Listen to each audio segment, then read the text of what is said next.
Bom, para começar a nossa imersão de hoje, eu quero que a gente pense na seguinte missão. Vamos explorar como a ideia central de luta transforma a realidade jurídica. Isso mesmo, é uma premissa fortíssima. Porque o direito não é só um conjunto de regras mortas num papel, sabe? Mas sim uma força viva, uma força que exige ação contínua. Com certeza. E o nosso material base hoje é aquele clássico absoluto, o livro A Luta pelo Direito, do autor alemão Rudolf von Ehring.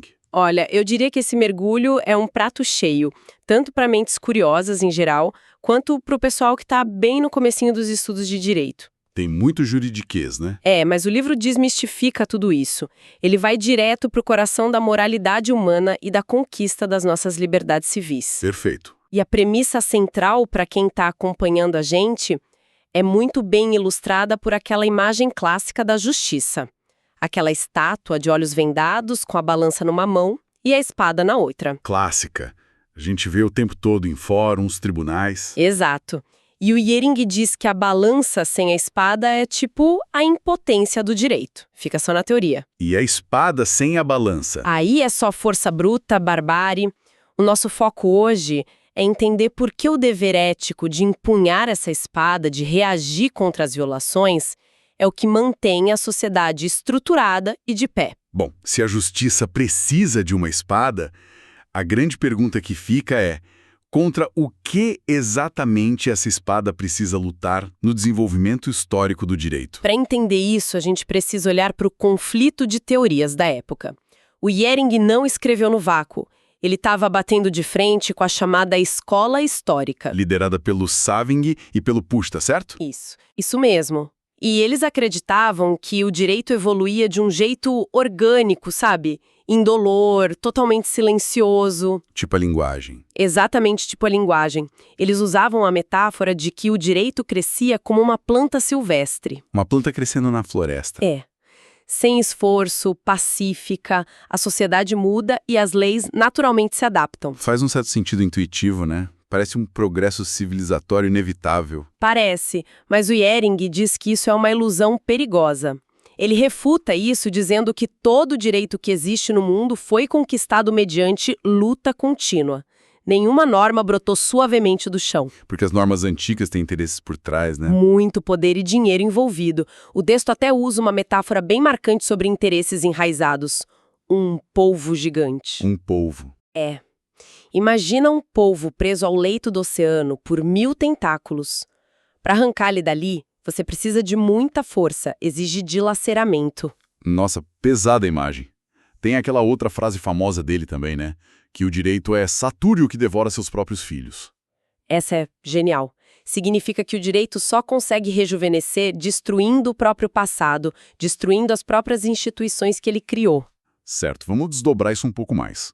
Porque se o direito exige tanta destruição e luta, a gente não corre o risco de glamorizar a violência institucional?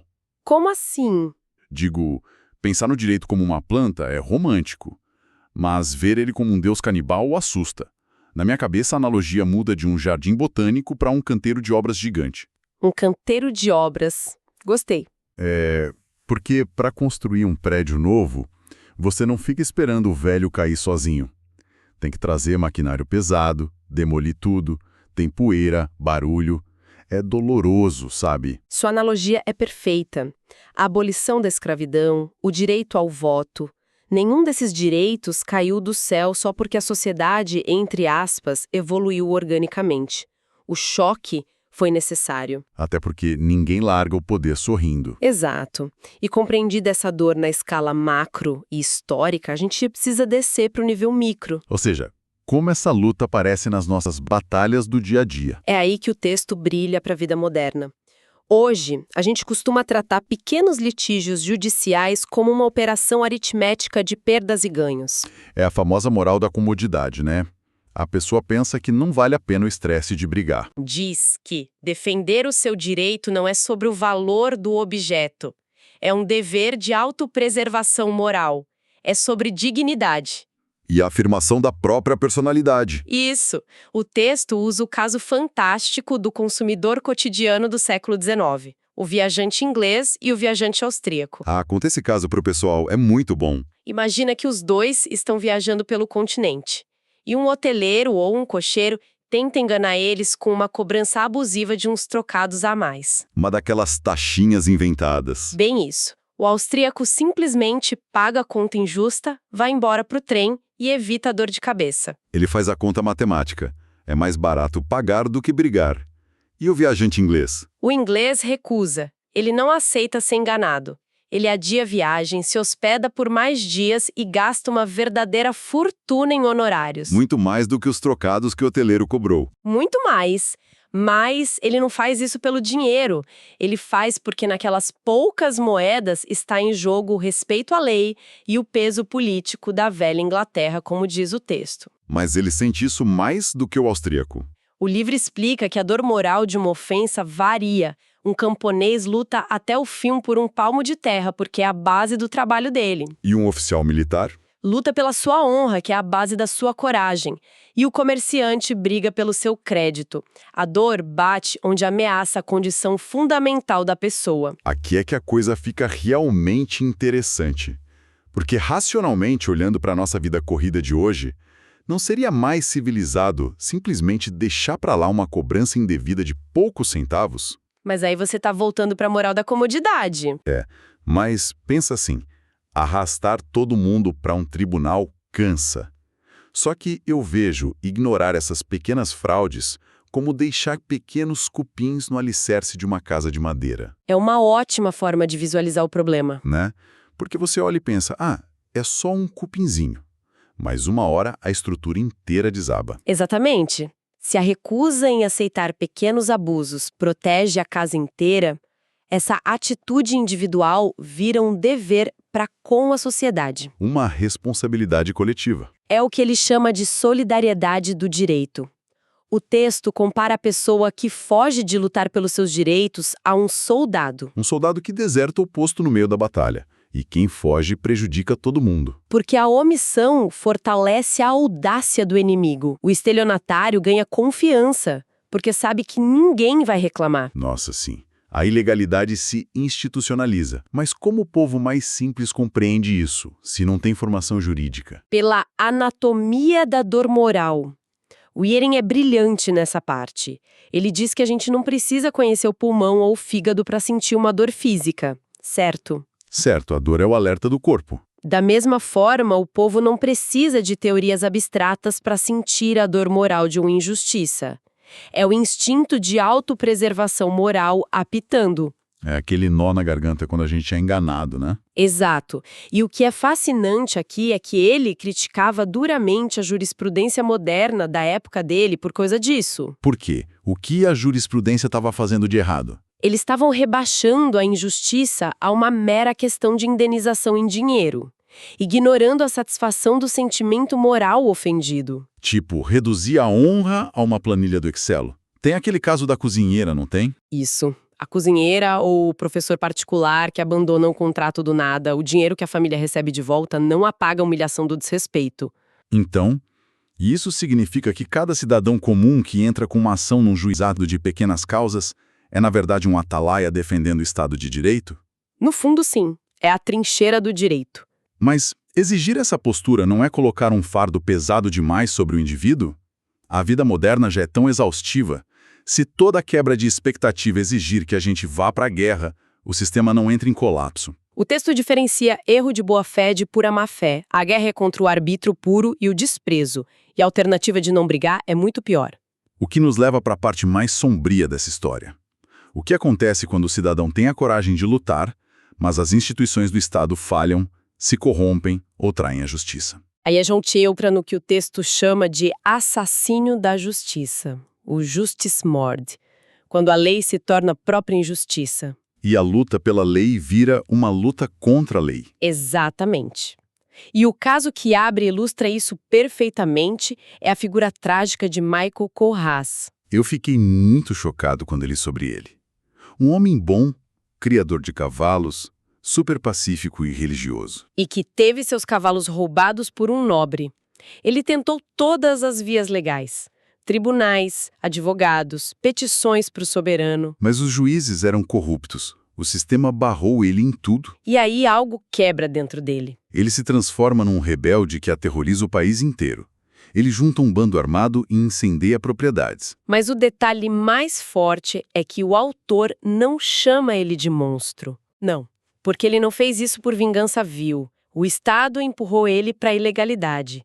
Ele se torna um criminoso, claro, mas simultaneamente um mártir do seu sentimento de direito. É de arrepiar. E tem o caso do Shylock, também no Mercador de Veneza, do Shakespeare. Sim, essa análise do Shylock é sensacional. O Shylock era um judeu da Idade Média, agiota, com aquele contrato de tirar 1 libra de carne do devedor. O que é bizarro. Muito! Mas ele tem fé inabalável de que o Estado vai garantir o direito dele no tribunal. E o juiz reconhece o direito. Até que ele usa um truque linguístico. O juiz fala que ele pode cortar a carne, mas se derramar 1 gota de sangue, ele perde tudo. O que é biologicamente impossível, né? O Iring argumenta que o Shylock foi vergonhosamente enganado. Era uma artimanha rasteira para frustrar o sentimento de justiça dele. Porque se o contrato era absurdo, o juiz deveria ter anulado direto, em vez de fazer joguinho.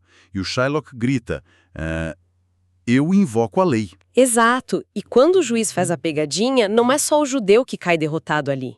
Quem cai é a majestade das leis de Veneza, que perde a dignidade. Então, o que tudo isso significa no fim das contas? Se o sentimento de direito pode transformar um cidadão honesto num rebelde violento como o Colas. É o perigo de quebrar o contrato social. Sim, mas até que ponto a resistência civil protege a dignidade humana? E a partir de que ponto ela vira um perigo para a própria sociedade? É uma linha muito fina. É o maior desafio da civilização. Quando os tribunais falham em ser uma arena justa, o império da força bruta ressurge. E chegando no nosso encerramento, o que dá para extrair de síntese final? A verdadeira escola de educação política de um povo, pelo visto, está no direito privado, nas lutas diárias, nas pequenas coisas. Um país só é forte internacionalmente e civilmente se os cidadãos tiverem a bravura de não recuar diante do primeiro obstáculo, não abaixar a cabeça para uma conta abusiva. Tem que ter coragem. Se conectarmos isso ao quadro geral, o direito não é apenas um livro de regras. Como o texto diz, é a poesia do caráter. A poesia do caráter. Que baita conceito. Mas, para não perder o costume, eu quero deixar um pensamento provocativo final para o pessoal que nos ouviu. Uma semente que a gente não discutiu aqui, mas que está logo ali na esquina do nosso futuro. Do futuro. Conta mais. Pensa bem. Se a força moral e a coragem de um povo são forjadas exatamente através do atrito, da dor de lutar ativamente pelos direitos no dia a dia, Pelo suar. o que vai acontecer com a gente logo ali na frente, à medida que a inteligência artificial e a automação passarem a resolver nossos pequenos conflitos de consumo automaticamente? Nossa, é verdade. Um aplicativo cancela a compra, devolve o dinheiro em segundos, sem ninguém falar com o humano. Isso mesmo. Se a tecnologia eliminar a necessidade da luta, da nossa indignação, do esforço para resolver essas disputas, a gente está caminhando para a paz perfeita. É de se pensar. Ou será que a gente vai se tornar aquela sociedade de moralidade anestesiada e comodista que o Iering criticou tanto? Sem praticar, a gente não vai acabar perdendo o nosso músculo ético que é necessário para defender a liberdade contra ameaças maiores? Fica o questionamento. Fantástico. Foi uma exploração riquíssima. Muito obrigado a todo mundo pela companhia nesse mergulho e até a nossa próxima jornada.